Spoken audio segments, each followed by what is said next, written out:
Welcome to the Building the Cooperative Classroom podcast, the official podcast of the Johnson & Johnson Cooperative Learning Institute.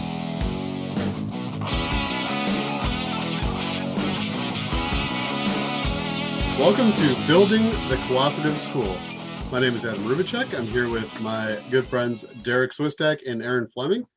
Hello. Howdy, everybody. We are bringing you our second episode. Any good podcast is only successful if it lasts to at least its second episode. So congratulations, fellas. We're here. Good job. Good job, everybody.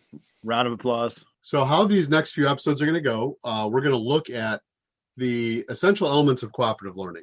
And each essential element in a mini-series, we're going to kind of take a dive into the theory behind it, what those look-fors and listen-fors are in the classroom, and then what are some practical ways that you can design lessons. So over the course of 3 episodes for each essential element, we're going to kind of dig into each. So starting in our mini-series here, we've got Positive Interdependence, and we're going to start talking about a little theory. I know this is everybody's favorite topic. Derrick and Aaron are big research guys, right?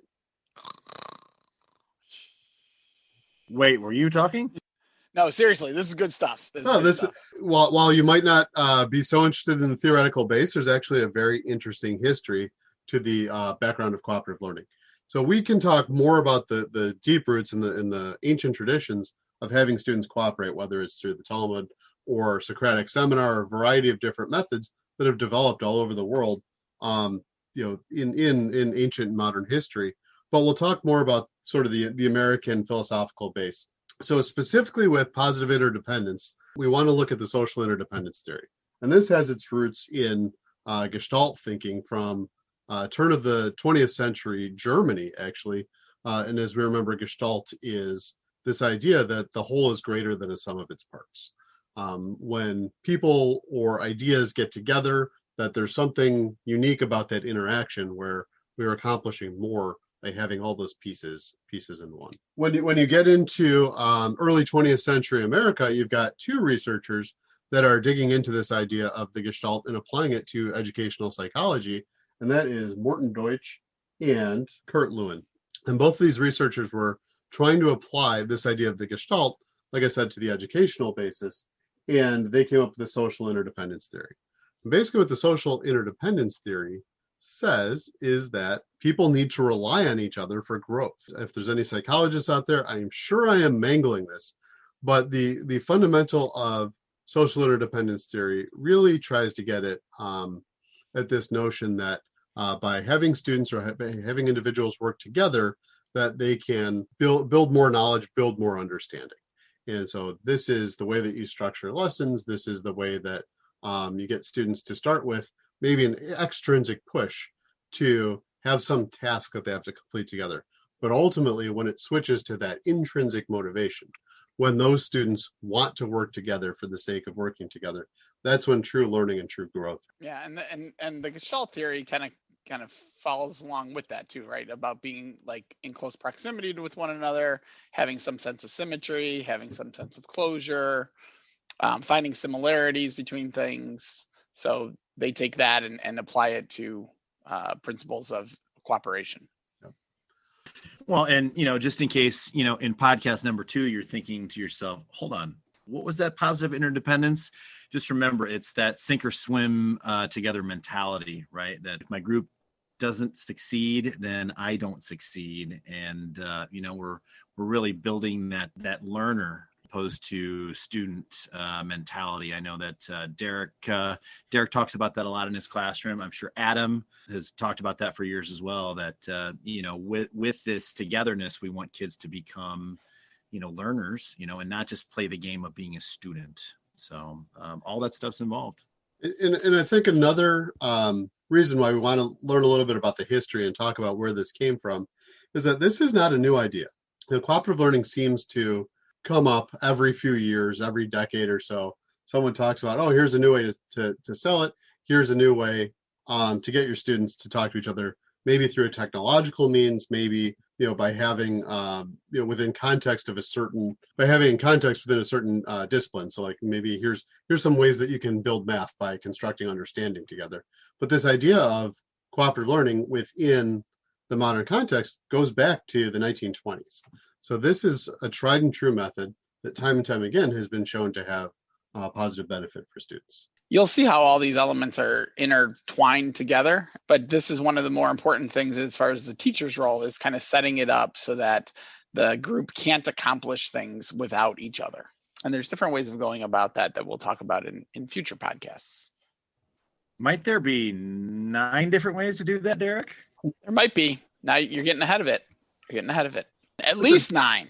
That's a teaser to keep them coming back. I mean, this is good stuff here. Again, if we want to tease a little bit further out, if you look at the family tree of educational psychologists, you go from Kurt Lewin to Morton Deutsch to David Johnson of David and Roger Johnson, the founders of the Cooperative Learning Institute. So this is a direct lineage from those educational researchers to the work that we're talking about today. In a future episode, we will get David on and he'll talk about some of his experiences with in those early days of cooperative learning, as well as the psychology behind it. Well, I don't know if it's worth mentioning here, and I know Adam and Derrick are a little bit better versed in the research end of this, but so I believe that we're talking about the early 1960s. Would I be right, Adam and Derrick, when David Johnson really kind of starts to take that torch and really look the research, and we're talking about a time of significant change in our nation's history, a time where we were asked to treat each other better and to respect each other's differences and to work together more than ever. And with all of that social change happening then, I think it